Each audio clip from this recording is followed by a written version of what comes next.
Well, I'll start this video with a story shared by the Exorcist Father Ripperger with all of you. In one case, the person would actually change, and his face would change into a wolf. He would literally look like a wolf. Another case that I assisted at, where the woman was possessed by Lucifer, she changed into her face would change into a rat. Or one of the cases that I've dealt with, which has Beelzebub in it, he always manifests the same way when he changes shape. His jaw gets large, his top of the head narrows, the eyes come close together, and he immediately change color. And so this is not something it looks like a physiological, structural change. It's not something that people can do themselves. Bless the Lord, O my soul, bless. Hi, thanks for tuning in to Armor of God. As always, thank you so much for taking the time to be here with us, and I'd like to wish Merry Christmas to everyone's watching this video. Well, as we're nearing the end of 2023, I thought of sharing something from Father Chad Ripperger in this video, just as I did when I first started this channel almost a year ago. Please note what I said almost a year ago, and at the time, I was sharing a lot about what these priests said about exorcisms, to which in time, while I still do cover exorcisms on this channel from time to time ever since then, it is not as frequent compared to back then. Just as I've learned not to make thumbnails of my videos with images of evil anymore, something like this for example, I've also decided to focus on a more general overview of what these priests are talking about spiritual warfare as a whole, rather than purely focusing on exorcisms. But as I said earlier, as we're nearing the end of 2023, I thought for the last few videos of this year, I think I'd like to share a few interesting stuff from Father Ripperger about the subject. And don't worry, there will be no scary images or videos at all in this video. And now, when it comes to Father Ripperger, there will be those who write in the comments, and I assume these comments are written by people who are not quite familiar with him, and thus, when Father Ripperger somehow quoted a demon saying this or that, they'll go on to say, why would he believe what the demons are saying? To be fair, it's a fair question because demons are essentially liars, but let's hear what Father Ripperger has to say about this instead. One time I had a case of the noonday devil, which is mentioned in Psalm 90. I used to always think that the noonday devil was just a generic term for demons that would maraud during the day and cause people difficulties. And I found out that he's a real guy. And what was funny about him is that one time my father said to me, he says, you know, there are certain people who will lie when the truth sounds better. And he was one of those guys. Even if it would go better for him, if he told the truth, he would still lie because they're so committed to the falsity that they've chosen. But and so they do lie. But there's a few ways that you can know. The first is the principle of coherence. Truth is coherent. So, in other words, what it means is that all the different parts of what you hear will fit together if it's true. If it doesn't, you'll notice there's something a little out of whack, or it doesn't sound quite right. And so, as an experienced exorcist, over the course of time, you become fairly perceptive about being able to tell, okay, there's something that's not fitting here, and so he's not telling the truth. Sometimes they'll tell you the truth, and so they'll say, well, the person has to do this kind of, or they have to do this, they have to say this prayer, and then we'll leave. Well, then, if it's not contrary to theology, then you have them do it. If they don't leave, well, then you know they're lying. Another side of it is, there's two other parts to it. The first is that some demons are just bad liars. I mean, they're like human beings in the sense that you can just look at them, and when they're telling you something, you're like, okay, you're just telling me that because you're hoping that I'll let you off the hook. So you can kind of detect some demons that way. The last thing, which is probably the most important, is the fact that because of the power of the church, which is being applied to the demon in solemn exorcism, the demons are forced to tell the truth. Now, as an experienced exorcist, you get to the point where you know how to employ that to where you can get the demon, and even though he might lie in the beginning, if you keep after him, eventually, just the sheer force of Christ's power operating through the church, which operates through the exorcist, who's just purely an instrument, then he will be compelled to tell the truth. So, long term, you'll usually get the truth out of him. You just have to be consistent and follow those other principles, like the principle of coherence, and just watching for when they're just lying to you, because sometimes they're just bad liars. Now in the past, I've shared several exorcists commenting on movies that are related to exorcisms, such as Father Carlos Martins on the Pope's Exorcist and Nefarious, or Father Vincent Lampert on the exorcism of Emily Rose. For me personally, I always love listening to real exorcists commenting on movies and telling us the difference between what is real and what is fake. Well, different movies have different degrees of accuracy. One of the difficulties with some of the stuff coming out of Hollywood is artistic license. And I think that artistic license can have a place in certain areas, but in this area I find that when they tend to take artistic license, two things happens. One is they tend to falsify and give people wrong ideas about how this stuff works. Which was clearly the case in the movie The Rite. Deacons don't taking artistic license. The movie The Rite was actually based on a particular priest who was becoming an exorcist. And what ended up happening was they made it a deacon. Well, deacons can't exorcise in the church. The church doesn't permit them to do so. So those particular aspects are inaccurate. In the cases of possession, some of them are accurate to certain things, but not others. So take, for example, the movie The Exorcism of Emily Rose, her real name is Anneliese Michael, who I personally have a devotion to. I think she was a very saintly woman. During her lucid period, she would spend times praying in front of the Blessed Sacrament, and she offered her possession up for the suffering that she went through, for the conversion of the clergy, which in Germany at the time, the clergy were suffering a lot of difficulties during that period.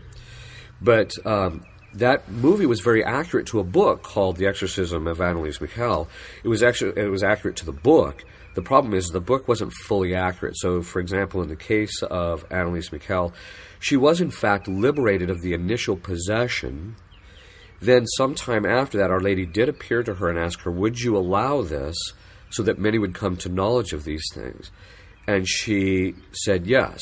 So she was actually accepting becoming a victim soul so that other people would benefit from it. So that there's some inaccuracies there. In the exorcisms, one problem with Hollywood is you have 2 hours to present, an hour and a half to 2 hours roughly, to present a theme and to give an arc, etc. The difficulty is that you can't give a full sense of what goes on in an exorcism, an actual exorcism, because in an exorcism, there's beginning prayers where you pray to keep everybody protected. You pray to bind the demon from doing certain things during it. For instance, if he's violent, you bind his violence and things of that sort. And then you might do the solemn exorcism. Obviously, you're not going to do a full solemn exorcism in a movie because the exorcism, if you read it from beginning to end, takes at least 25 minutes. So you're not going to burn up 25 minutes in a film.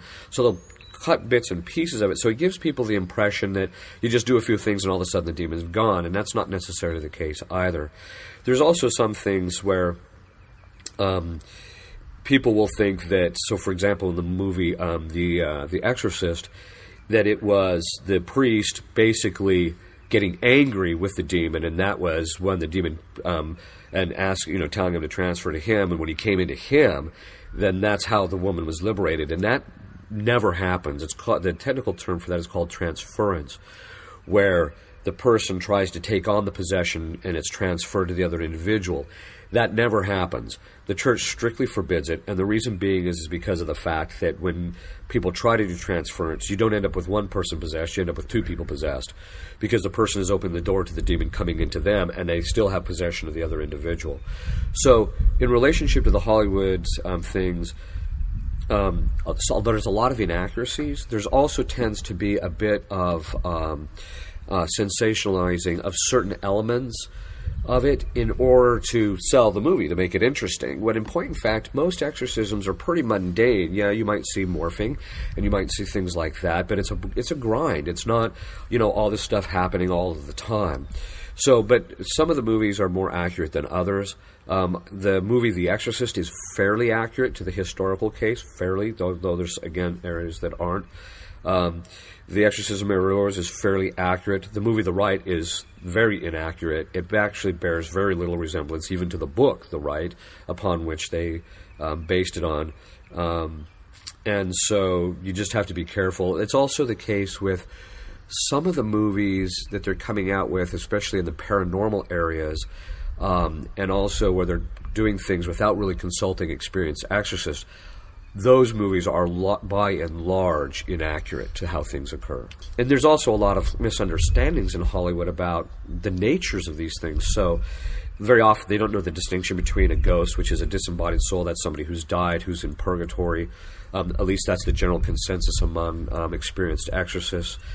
as opposed to, say, a demon who's very malicious and does a lot of bad things. They don't make those distinctions. They don't understand them. A lot of that is also, too, driven by people who are doing paranormal investigation. Their understanding of those things is not at all rooted in a Catholic tradition, which has a very good knowledge of this because it has the experience of centuries, and so it's over the course of time, and a lot of it is revealed by Christ to the apostles and passed on through tradition, and so they have a very false understanding of these things. I've gone through this interview done by Father Ripperger over and over again since yesterday, and I think I have to include this in the video because it helps to clear any confusion people might have about these beings. Or, as one other priest said in another video, we shouldn't give them any more credit than they're due. Well, demons, because of the laws of nature, demons also are subject to the laws of nature in the sense that they can't do things contrary to physical laws, because if they did, then they could do miracles, which is one of the things that they cannot do.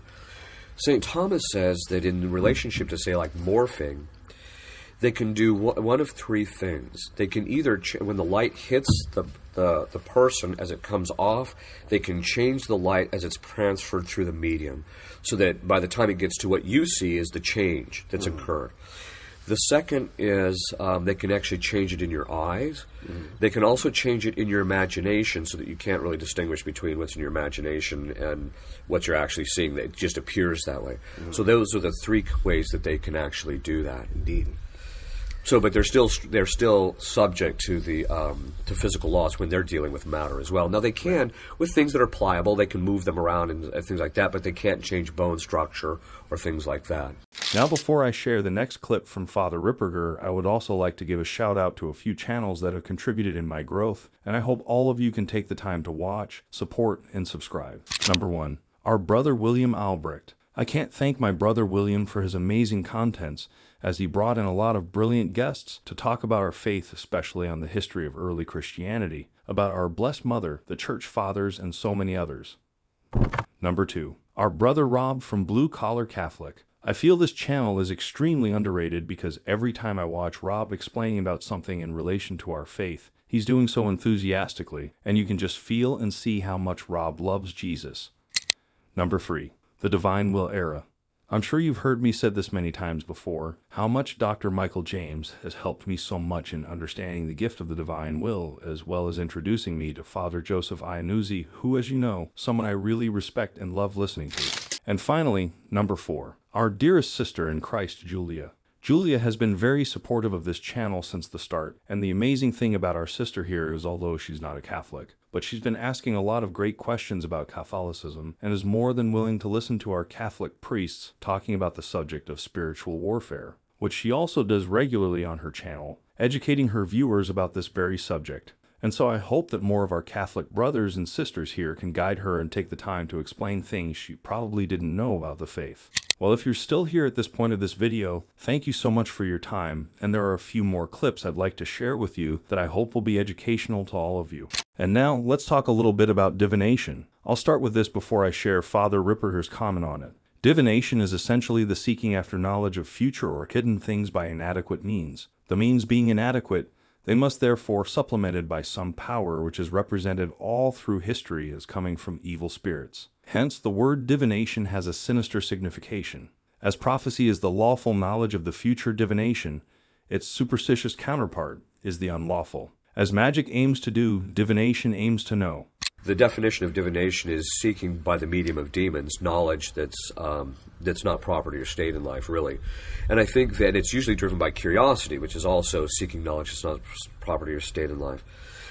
So, in the case of exorcism, the Church is very strict. You are not to ask questions that are not directly or at least indirectly connected to the person's liberation. Demons will often bait the exorcist by throwing little tidbits out about, like, say, the state of the Church or something that might appear interesting, but it is not connected to the person's liberation, and you simply have to ignore that. Once the demons know you're serious and you're only going to focus on those things that will get them out, then they usually won't try that tactic too frequently. Now, when I say directly, for instance, the Church says that there's certain knowledge that you want to get, like how many demons there are, their names, what they, how they got in, because sometimes that'll tell you how you're going to get them out. So the cause of the possession, the time and date of their departure, and then also the sign of their departure. So those are the things the church tell you want to get for directly, because those will tell you something about whether the possession's finished or where you're at in the relationship to it. Now, sometimes you have to get information indirectly. So sometimes you have to beat the demon up and force him to think about his sin or things like that, which are not necessarily directly connected to it, but in order to weaken him, to get him to the point where then you can ask the question. So if but I usually don't go down the indirect path if the demon is already giving me the information. But if he isn't, then sometimes you have to kind of take an indirect route to get him weak enough to where he'll give you that other information. But it shouldn't be a fishing expedition. You shouldn't be trying to learn about him. It should just be, what do I need to know to get him into a position where he'll give me what I need to know to get him out. Now for the last part of this video, I'll share a little bit more about what is shared at the start of this video, where the person's face change into a wolf or rat. Things which are beyond human capacity. So a friend of mine who's an exorcist, he had a case of a 10-year-old boy who he himself was probably somewhere between 220 and 250, not fat or anything, a very large man. One of his assistants was another large man, probably about the same weight, who was a police officer, and this 10-year-old boy grabbed them both and lifted them both straight off the ground. So obviously this isn't something that's normally going to occur. The most common kind of thing you'll see is what I call morphing, which is where the person will actually change shape. We're not talking about just making faces or contorting a little bit. We're talking actually changing shape. So in one case, the person would actually change, and his face would change into a wolf. He would literally look like a wolf. Another case that I assisted at, where the woman was possessed by Lucifer, she changed into her face would change into a rat. Or one of the cases that I've dealt with, which has Beelzebub in it, he always manifests the same way when he changes shape. His jaw gets large, his top of the head narrows, the eyes come close together, and he immediately change color. And so this is not something it looks like a physiological, structural change. It's not something that people can do themselves. That's the most common kind of manifestation you'll see. And those can go from being very subtle to so remarked that, for instance, one case I actually saw a woman change into a man. She literally looked like a man, even though she had a normal feminine figure. By the time it was done, she looked like a man. So those are kind of the things that are fairly common. Another one that you see in Hollywood, but it's extremely rare, is levitation. I've only seen levitation in 2 cases of the numerous that I've done. It's not too common. It's not, but when it does happen, it's obviously not something that a human being can do. If you see one of those 3, then you know for certain that the person is being influenced by a demon or something that's beyond normal human capacity. Well, that is all for the video this time. Thank you so much for taking the time to watch this video, and as always, I hope you've learned a lot. Anyway, moving forward for 2024, if you have any suggestion that I should focus on in future videos, please do let me know in the comments down below. Again, as always, if you'd like to listen to the whole interview without my commentary, there's a link to the original video in the description box below. Someone commented earlier that if anyone wants to listen to Father Ripperger, they should watch the original videos. Well, to this, let me explain that I have never said you shouldn't, and in fact, I'd always encourage all of you to watch the original videos, because then you'll have the full context of what these priests are talking about, and also to support those channels as well. But as you know, most of these original videos are 1 hour long at minimum, and I am simply making a compilation of highlights of these priests, just as there are all kinds of compilation videos out there, like compilation of cat videos, dog videos, or military men coming home to their families. And so, why shouldn't we have a compilation that concerns spiritual warfare? I think that's the whole premise of my approach. I spend hours every day just listening to these lectures and interviews and presenting them to you in their shorter forms. Well, I'm sorry for my very long explanation there. Anyway, for those of you who'd like to support our works, I left a link to our PayPal donation in the description box below, and from the bottom of my heart. Thank you so much for your support, contribution, and prayer. And until the next time, stay safe, stay healthy, and Merry Christmas to all of you.